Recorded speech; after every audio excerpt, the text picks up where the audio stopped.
देखिएगा, वारंगल अभियान और वारंगल अभियान 2 बार हुआ था। कितने बार? 2 बार हुआ था। एक 1303 और दूसरा 1308 में।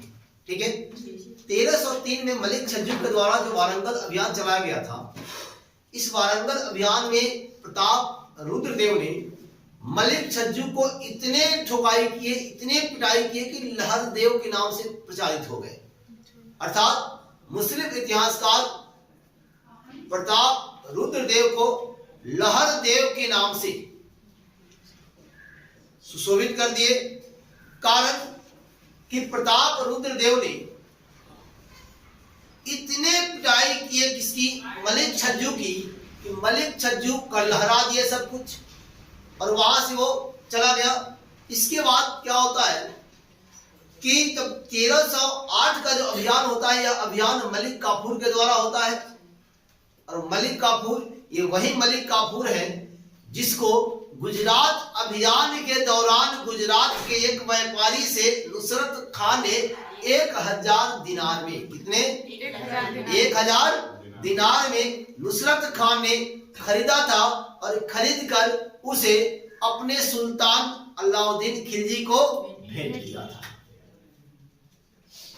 क्लियर? अलाउद्दीन खिलजी को भेंट किया। यह काफी लंबा चौड़ा पर्सनालिटी, 7 फीट लंबा जवान था,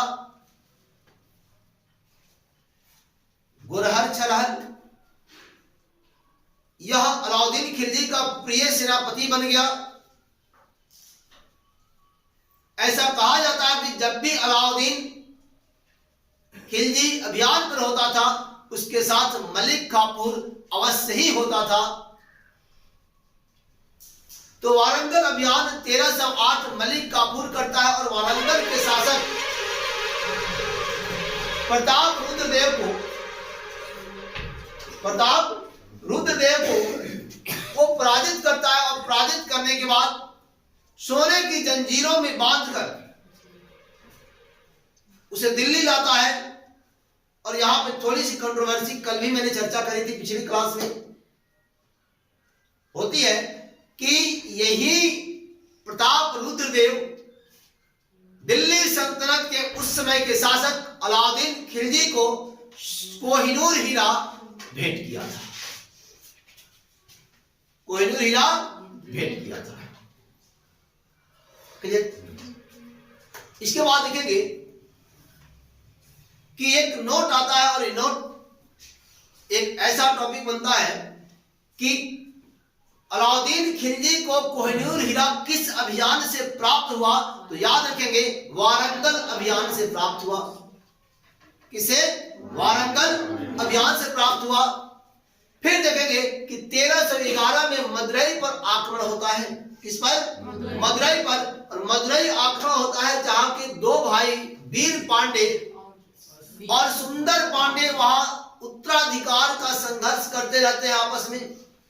मदुरई आक्रमण होता है और मदुरई आक्रमण से इतने धन प्राप्त होते हैं, इतने धन प्राप्त होते हैं, ऐसा कहा जाता है कि दिल्ली में धन की नदियां सी बह गई।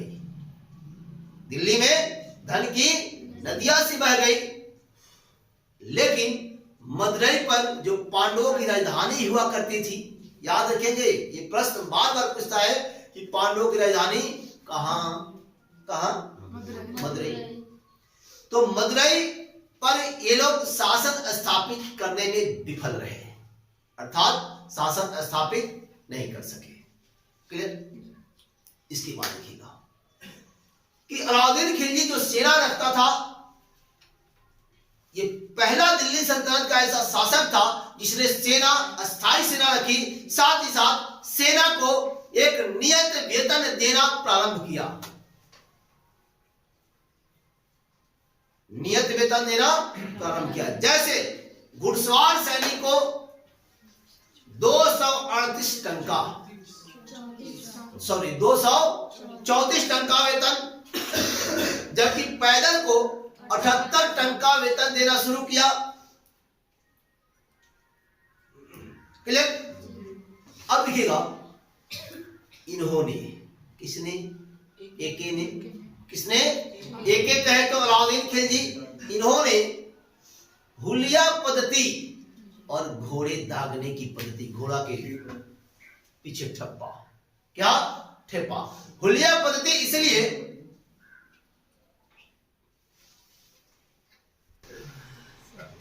देखेंगे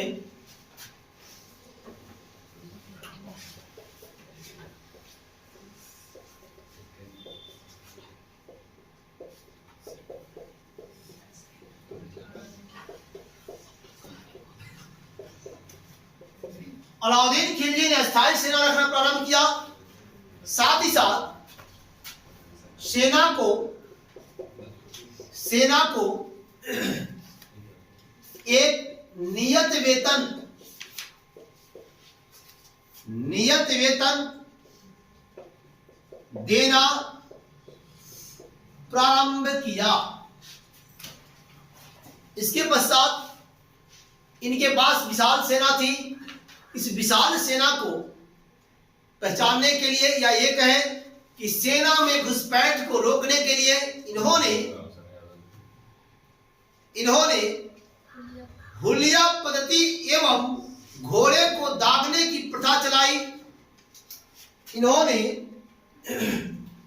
हुलिया पद्धति,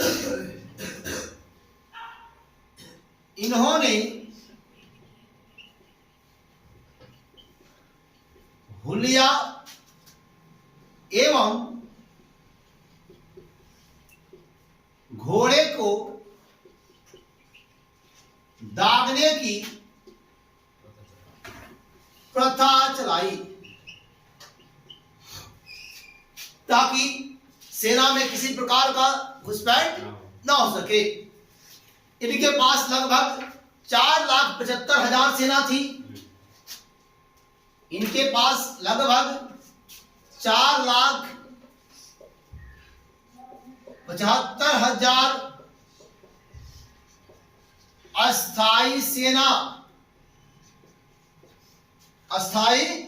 सेना थी।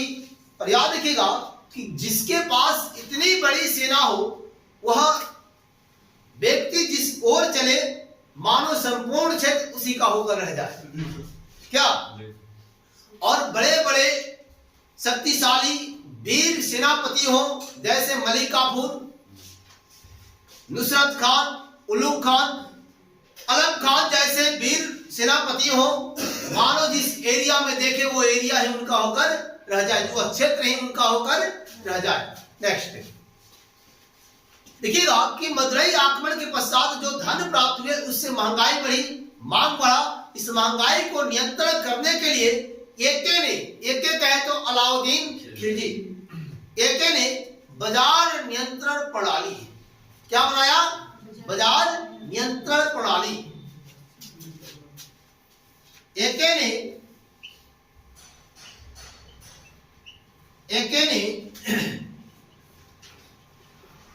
बाजार नियंत्रण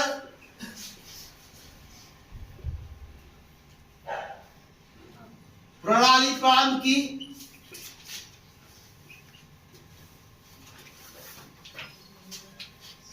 और देखेंगे इस पर नियंत्रण करने के लिए एक नवीन विभाग जिसका नाम दीवान ए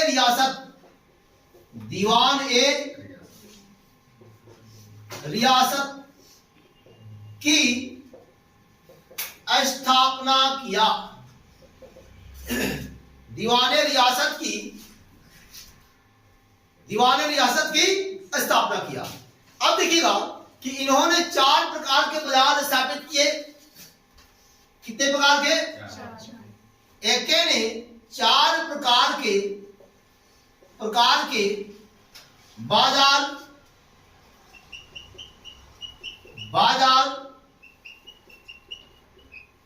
स्थापित किया। कितने? 4।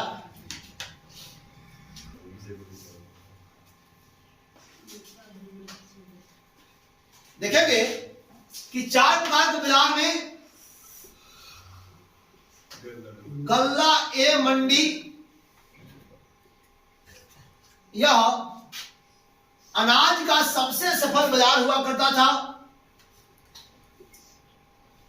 अनाज का सबसे सफल बाजार था। क्लियर? सराय अदल जो दूसरा बाजार था, सराय ए अदल, देखेंगे एक कपड़ा बाजार हुआ करता था।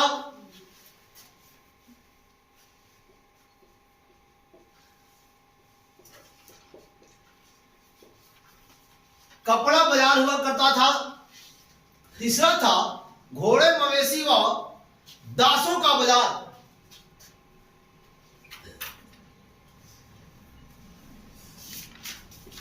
घोड़े मवेशी व दासों का बाजार। दास भी बिकते थे। क्या? दास भी बिकते थे, दासों का बाजार। और चौथा बाजार था सामान्य बाजार।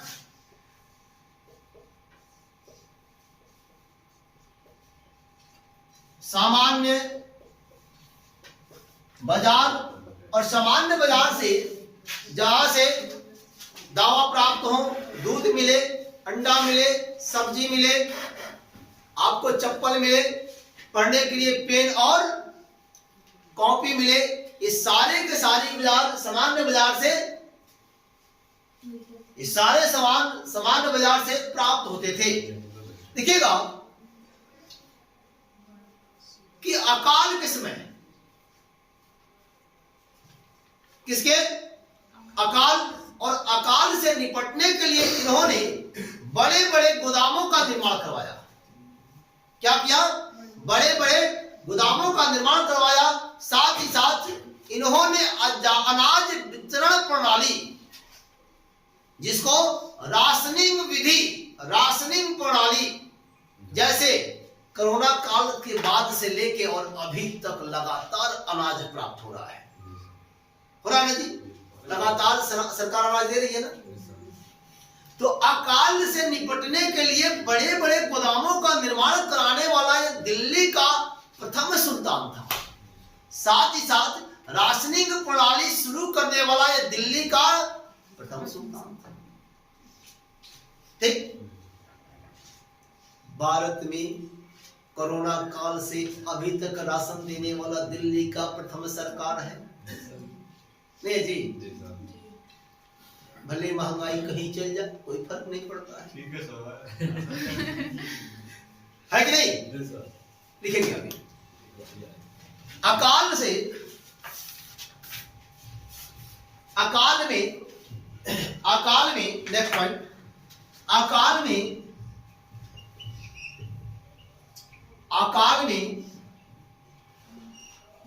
अनाज वितरण करने के लिए बड़े बड़े गोदामों का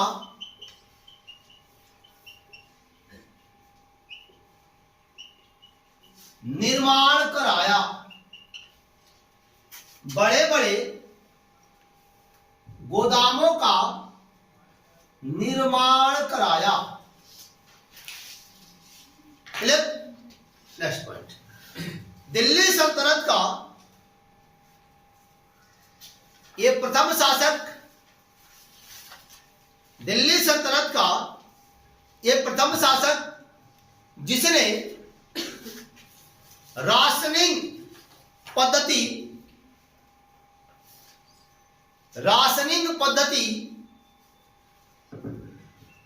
प्रारंभ किया।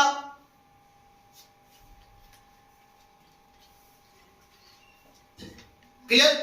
और देखिएगा, ऐसा कहा जाता है कि संपूर्ण भारत का यह प्रथम शासक था जिसने राशनिंग पद्धति अर्थात अकाल के समय अपनी जनता को राशन का वितरण करता था। क्या करता था? राशन का वितरण करता था। और याद रखिए कि ये प्रथम शासक कहलाया, कारण कि अकाल के समय जनता का इन्होंने राशन देकर के भूखे मरने नहीं दिया, जीवित रखा। नेक्स्ट पॉइंट, एक की मृत्यु 2 जनवरी 1316 ईस्वी को हो। एक की मृत्यु 2 जनवरी 1316 ईस्वी को जलोदर नामक रोग से हो गई। जलोदर नामक रोग से हो गई। क्लियर? अब देखिएगा कि इसका सबसे प्रिय और विश्वास पात्र सेनापति था मलिक काफूर। ऐसा कहा जाता है कि मलिक काफूर ने इसे दीमा नामक जहर देकर मार डाला। क्या किया? दीमा नामक जहर देकर क्या किया? मार डाला। क्लियर? मलिक काफूर में। Next point,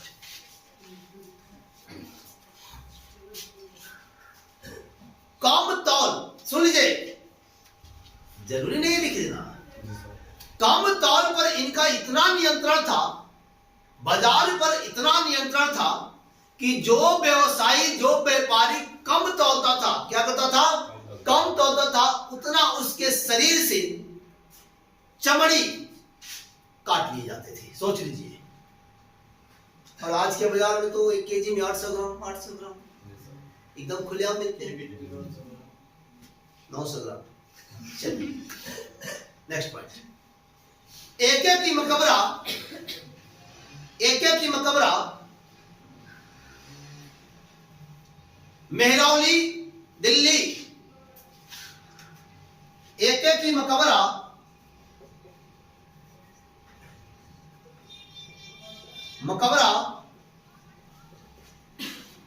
Mehrauli Delhi. कहा? दिल्ली। कुतुब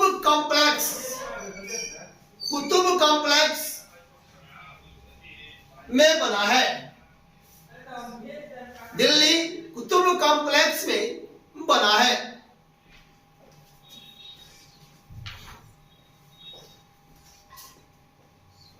देखिएगा कि अलाउद्दीन खिलजी ने दिल्ली में सीरी फोर्ट का निर्माण करवाया था। सीरी फोर्ट, और इसी सीरी फोर्ट को उन्होंने अपनी राजधानी बनाई थी। नेक्स्ट पॉइंट, एक ने दिल्ली में सीरी फोर्ट का, एक ने दिल्ली में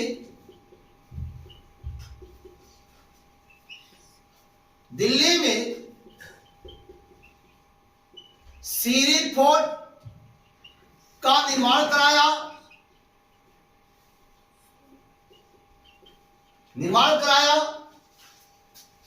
और इसे अपनी राजधानी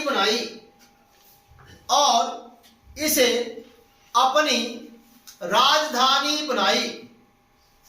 क्या किया? सीरी फोर्ट को अपनी राजधानी बनाया। नेक्स्ट पॉइंट, हेडिंग करेंगे मुबारक शाह। क्या हो?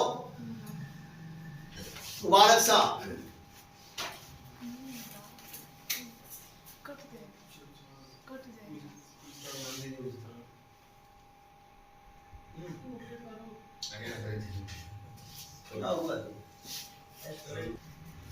देखिएगा, अलाउद्दीन खिलजी के मृत्यु के पश्चात मुबारक शाह खिलजी शासक बनता है, और शासक बनते अपने आप को खलीफा घोषित करता है। देखिए कैसे?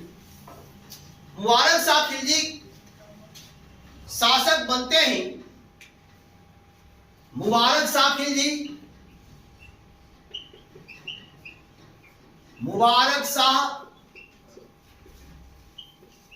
खिलजी शासक बनते ही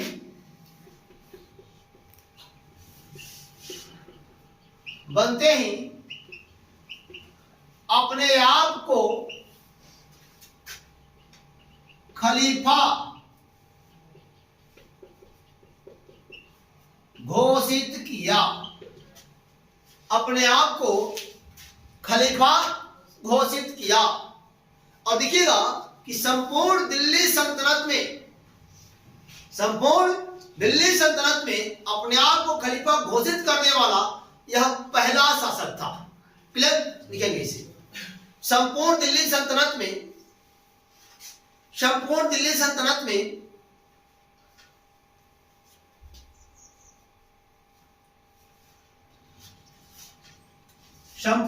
सल्तनत में अपने आप को खलीफा घोषित करने वाला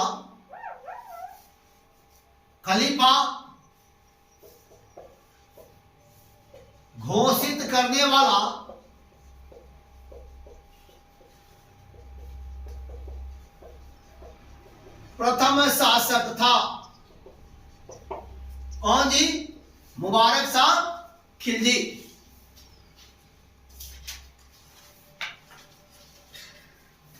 नेक्स्ट पॉइंट। अब देखिएगा कि इन्होंने गुजरात के एक हिंदू व्यक्ति को अपना दास बनाया था। क्या किया? अपना दास बनाया, और देखिएगा उसको मुसलमान धर्म में परिणत कर दिया। क्या किया?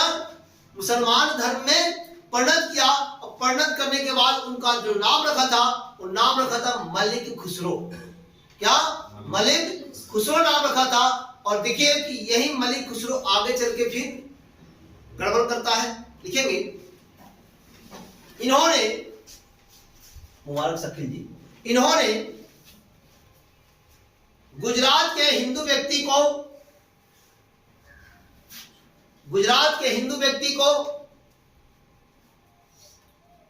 अपना दास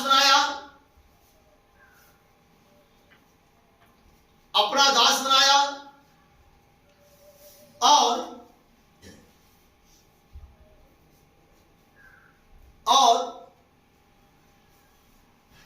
मुसलमान धर्म में परिणत किया।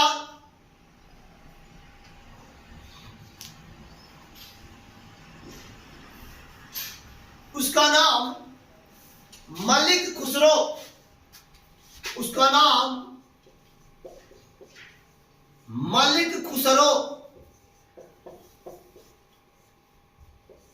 मलिक खुसरो रखा।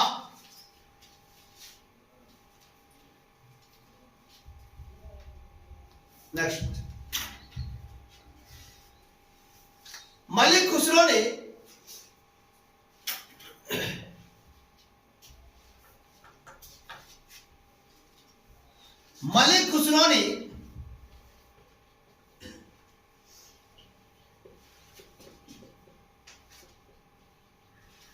मुबारक शाह खिलजी की हत्या कर दी।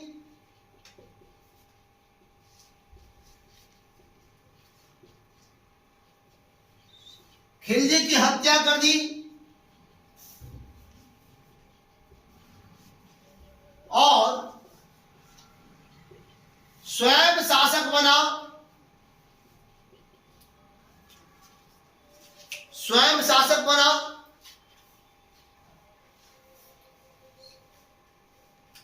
संपूर्ण दिल्ली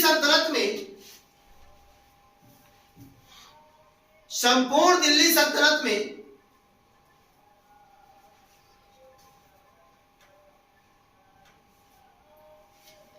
प्रथम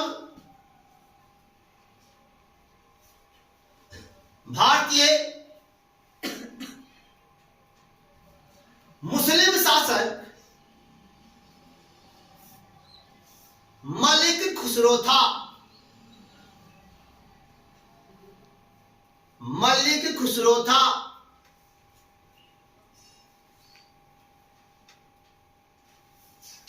अब देखिए कि मुबारक शाह खिलजी के बारे में ऐसा कहा जाता है कि बहुत नशा करता था। क्या करता था? बहुत नशा करता था, दारू मदिरा में भूत रहता था। और ऐसा कहा जाता है कि कभी कभी शराब के नशे में,